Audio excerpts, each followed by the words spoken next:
भगवते वासुदेवाय। ओम नमो भगवते वासुदेवाय।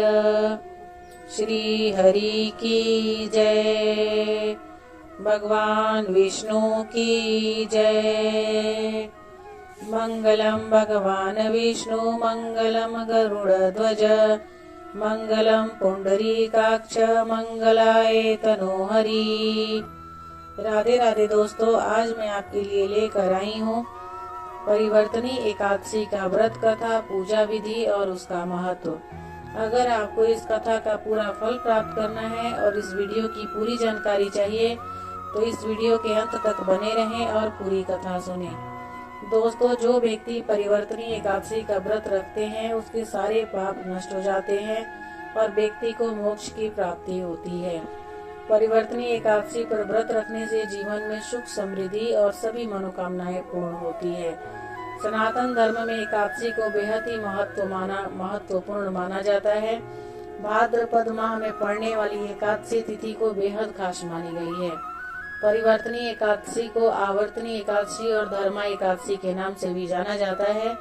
एकादशी तिथि को विशेष रूप से भगवान विष्णु की पूजा की जाती है। इस दिन उपवास रखने से मनुष्य के पाप समाप्त हो जाते हैं और उसे पुण्य की प्राप्ति होती है। तो आइए वीडियो की शुरुआत करते हैं। उदया तिथि के अनुसार परिवर्तनी एकादशी का व्रत 14 सितंबर शनिवार को रखा जाएगा। इस दिन रवि योग और शोभन योग का निर्माण हो रहा है। इस योग में भगवान विष्णु की पूजा विधिवत रूप से करना उत्तम माना गया है। इस एकादशी का व्रत करने से श्री हरि की कृपा से जीवन में समस्त सुख, समृद्धि और वैवाहिक जीवन में खुशियों की बहार आती है। इसे जल झूलनी एकादशी भी कहते हैं।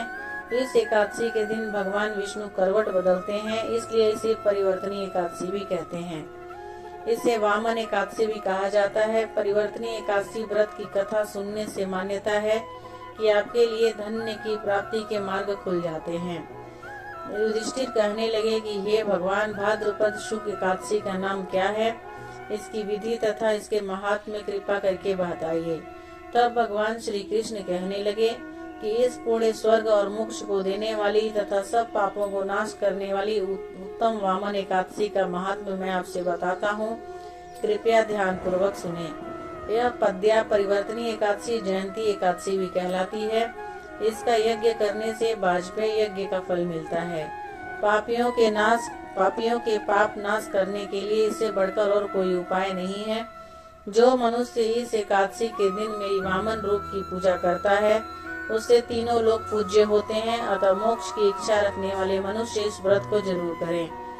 जो कमल नयन भगवान का कमल से पूजन करते हैं वे अवश्य भगवान के समीप होते हैं। जिसने भाद्रपद शुक्ल एकादशी को व्रत और पूजन किया उसे ब्रह्मा विष्णु समेत 3 लोकों का पूजन किया।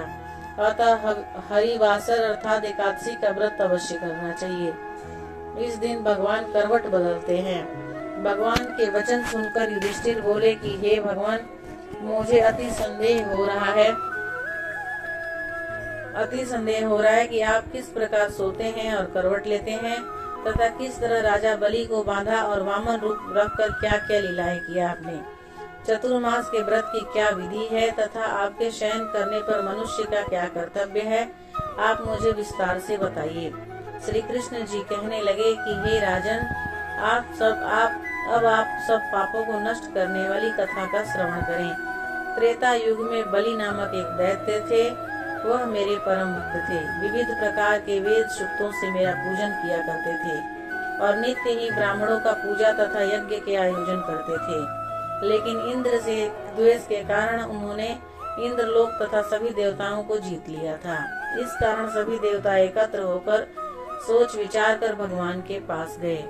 बृहस्पति सहित इंद्रादिक देवता प्रभु के निकट जाकर और नतमस्तक होकर वेद मंत्रों द्वारा भगवान का पूजन और स्तुति करने लगे। अतः मैंने वामन रूप धारण करके 5वां अवतार लिया और फिर अत्यंत तेजस्वी रूप से राजा बलि को जीत लिया। इतनी वार्ता सुनकर राजा युधिष्ठिर बोले कि हे जनार्दन, आपने वामन रूप धारण करके उस महाबली दैत्य को किस प्रकार जीता। श्री कृष्ण कहने लगे, मैंने बलि से 3 पग भूमि की याचना करते हुए कहा, ये मुझको 3 लोक के समान है और हे राजन, यह तुमको अवश्य ही देनी होगी। राजा बलि ने इसे तुच्छ याचना समझकर 3 पग भूमि का संकल्प मुझको दे दिया और मैंने अपने त्रिविक्रम रूप को बढ़ाकर यहाँ तक कि भूलोक में पद, भूरलोक में जंगा, स्वर्गलोक में कमर, महलोक में पेट, जनलोक में हृदय, यमलोक में कंठ की स्थापना कर सत्यलोक में सुख उसके ऊपर मस्तक स्थापित किया। सूर्य, चंद्रमा आदि सब गण, योग, नक्षत्र, इंद्रादिक देवता और शेष आदि सब नाग गणों ने विविध प्रकार से वेद शुक्तों से प्रार्थना की। तब मैंने राजा बलि का हाथ पकड़कर कहा कि हे राजन, एक पद से पृथ्वी, दूसरे से स्वर्गलोक पूरे हो गए, अब तीसरा पैर कहाँ रखूं? तब बलि ने अपना सिर झुका लिया और मैंने अपना पैर उसके मस्तक पर रख दिया, जिससे मेरा वह भक्त पाताल को चला गया। फिर उसकी विनती और नम्रता को देखकर मैंने कहा कि हे बलि, मैं सदैव तुम्हारे निकट ही रहूंगा। विरोचन पुत्र बलि से कहने पर भाद्रपद शुक्ल एकादशी के दिन बलि के आश्रम पर मेरी मूर्ति की स्थापना हुई।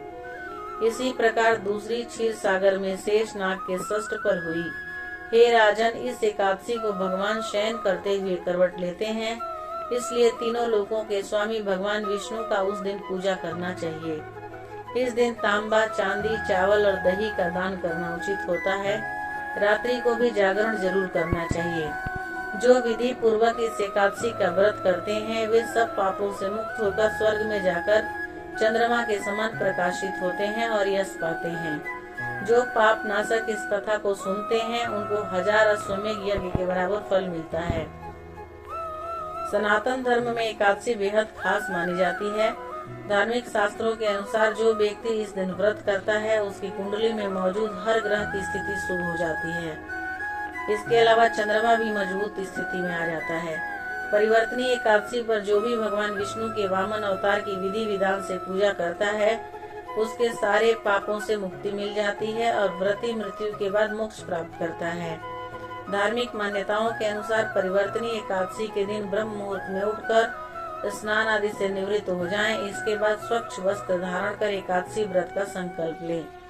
अब लकड़ी की चौकी पर पीला कपड़ा बिछाकर भगवान विष्णु की प्रतिमा बैठाएं और उनकी पूजा आरंभ करें। सबसे पहले भगवान विष्णु को पुस्तक के माध्यम से जल चढ़ाएं। इसके बाद भगवान विष्णु को पीला चंदन, कोमा, अक्षत लगाएं। उसके बाद फूल, माला, तुलसी दल अर्पित करें।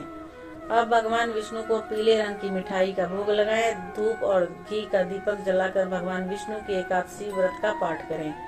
इसके बाद भगवान विष्णु की चालीसा मंत्र का जाप करें, फिर आरती करें। अंत में भगवान से पूजा या व्रत में हुई भूल चूक के लिए माफी मांग लें। परिवर्तनीय एकादशी का व्रत साधकों द्वारा सदियों से किया जा रहा है। हिंदू मान्यताओं के अनुसार जो साधक पूर्ण समर्पण के साथ इस व्रत का पालन करते हैं उन्हें अच्छे स्वास्थ्य, धन और सुख की प्राप्ति होती है। इस दिन भगवान विष्णु की आराधना करने तथा दीन, दुखी, निर्धन लोगों को दान देने से लोगों को पिछले पापों से छुटकारा मिलता है और साधक जन्म और मृत्यु के चक्र से मुक्त हो जाता है। इस शुभ दिन पर व्रत रखने से लोगों को उच्च आध्यात्मिक लाभ प्राप्त होता है और साथ ही साथ यह साधकों की इच्छा शक्ति को मजबूत करने में भी सहायक होता है। परिवर्तनीय एकादशी पवित्र चतुर्मास के समय आती है, इसलिए इस एकादशी को सबसे शुभ और सर्वोच्च एकादशी माना जाता है। कथाओं में बताया गया है कि पूर्व काल में एक राजा हरिश्चंद्र थे। वह अपनी प्रजा के प्रति बहुत दयालु और न्यायप्रिय थे, लेकिन उनके जीवन में एक समय ऐसा आया जब वह अपनी संपत्ति और साम्राज्य को खो बैठे। वह अपनी पत्नी और बेटे के साथ नगर से बाहर चले गए और शमशान में चंडाल बन गए। एक दिन वह सागर के किनारे पहुंचे जहां उन्होंने महर्षि गौतम से भिक्षा लेने का प्रयास किया। राजा की परेशानी जानकर महर्षि गौतम ने उन्हें परिवर्तनीय एकादशी के व्रत के बारे में बताया। राजा हरिश्चंद्र ने परिवर्तनीय एकादशी का व्रत ध्यान पूर्वक और भक्ति भाव से किया। इसके बाद उनकी समस्याएं कम होती चली गई और अंत में उन्होंने अपनी संपत्ति और सम्मान वापस प्राप्त कर लिया। दोस्तों, परिवर्तनीय एकादशी व्रत गणेश उत्सव की अवधि में ही रखा जाता है।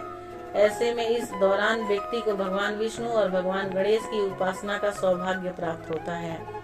इस दिन भगवान विष्णु के वामन रूप की पूजा की जाती है।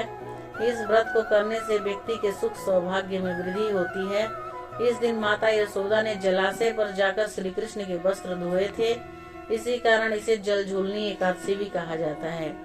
मंदिर में इस दिन भगवान श्री विष्णु की प्रतिमा या शालिग्राम को पालकी में बैठाकर पूजा अर्चना के बाद ढोल नगाड़ों के साथ शोभा यात्रा निकाली जाती है, जिसे देखने के लिए लोग उमड़ पड़ते हैं।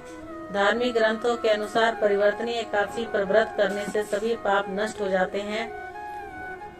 जो मनुष्य इस एकादशी को भगवान विष्णु के वामन रूप की पूजा करता है, वो तीनों लोक एवं त्रिदेव की पूजा कर लेता है। तो दोस्तों, परिवर्तनीय एकादशी की कथा, उसका महत्व और पूजा विधि आपको कैसी लगी, मुझे कमेंट करके जरूर बताइएगा। अगर मेरी दी हुई जानकारी आपको अच्छी लगी तो आप मेरे चैनल पे अगर नए हैं और अभी तक सब्सक्राइब नहीं किया है तो मेरे चैनल को जरूर सब्सक्राइब कर लीजिए, ताकि मैं जब भी कोई वीडियो डालूं आपके पास नोटिफिकेशन जाए और आप मेरी वीडियो को देख पाएं और सुन पाएं। लेकिन अगर आपने चैनल पहले से